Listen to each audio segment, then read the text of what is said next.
Tales from a Forgotten Realm, Number 13. Dark Thoughts and Darker Tidings. Noah had been walking for hours. The icy air bit at his skin. He knew he should turn back towards the town. It was dangerous to walk alone in the frozen wastes at this hour, but he had a lot to think about. He knew he had to make amends to his God. He needed to show her that he could act with love again. He needed to redeem himself. A wolf howled off towards the spine of the world mountains. Icewind Dale lay behind those jagged rocks. It was a harsh place where life was cheap and hard.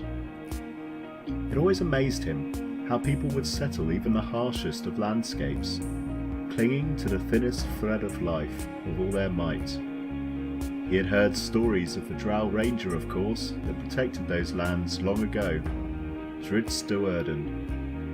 He'd always loved those tales of a drow who against all the odds was kind and good.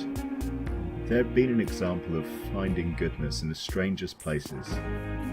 Noah turned his back on the mountains and started the long trek back towards the town. Myth would be wondering where he was. The going was slow through the thick snow, and he was happy for the winter clothes he had purchased in Neverwinter on their way north. He pulled the fluffy cloak tight around him as he waded through the knee-high snow. He was about 2 miles out of town when he saw them. A large group of figures slinking through the snow parallel to him. No, not large. A relatively small group of people. It was difficult to tell in the blizzard.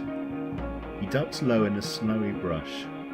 They hadn't seen him, but he had seen them. He recognised their dark skin below their winter cloaks. It was a drow raiding party. There were several caves near the spine that led to the Underdark, a sprawling world of caverns and tunnels that spanned under the surface. Sometimes drow raided the surface. They would loot and take captives as slaves. This party was heading towards Fireshire, his home.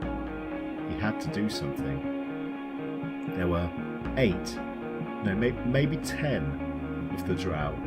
Not a large party, but large enough. Fireshire was a small town of mainly common folk and traders, and the drow were born warriors. Each was easily a match for 10 untrained guards. It would be a bloodbath. Noah changed his course so that he would intercept them. Maybe he could thin the numbers at least a bit, give the town a chance. He stayed low as he hunted his quarry. His hand rested over the hilt of talon. He wouldn't draw yet. Polished metal would gleam in the light of the moon. He had to wait until the last moment. Time seemed to crawl as he approached. He heard his heart thumping in his chest. One. He could hear the words of them now, a guttural speech pattern that he did not understand. Their voices were low, so they must be close. He looked to the south. He saw the squat buildings of Fireshire. They were getting really close. It was now or never. He leapt forward, screaming at the top of his voice at the drow. Talon slid free of its scabbard, and like a blur cut one of the drow down. He caught them by surprise, but they knew he was there now. There were 7 left standing. As the first he'd hit fell to the floor dead, they fanned out around him, pulling wicked-looking curved swords of dark metal out. Noah pulled his shield out from under his cloak. He needed to buy time. They were close enough that maybe someone had heard his scream. One of the drow jabbed forward at him, fast as lightning. Noah barely managed to bring up his shield to deflect the blow with a grunt of effort. Another drow saw the opening and jabbed forward. Noah's armour crunched as it caught the blow. He wasn't going to last long at this rate. "Sweet mother, I need you now," he muttered under his breath as he parried another swipe with his sword. They were playing with him. He could see it on their faces. They were all grinning ear to ear. They knew they had him beat. Just then a firebolt roared past Noah's ear and caught one of the drow in the chest. The drow was completely engulfed in flames and dropped to the snow screaming. "Hang on, elf!" came the cry behind him. It was Mithril. She'd heard him. Bless her soul. He couldn't celebrate yet though, as one of the drow swung its blade in a mighty overhead arc towards him. He pulled his shield up and the sword struck it with a thump. He felt the wooden shield start to splinter and crack below the blow. It couldn't take another blow like that. Another bolt of fire whistled overhead, narrowly missing the drow that had attacked him. Myth was still a ways off, but closing fast. Suddenly, Noah felt a sharp pain in his side as one of the drow found a gap in his armour. He winced in pain. The cut was only shallow, but he knew he was in trouble. The drow poisoned their blades. He didn't have long. Whomp! A bolt of fire blasted into a drow, knocking it backwards off its feet into the snow. 5 left on their feet, 2 of which had run off to fight Mithril.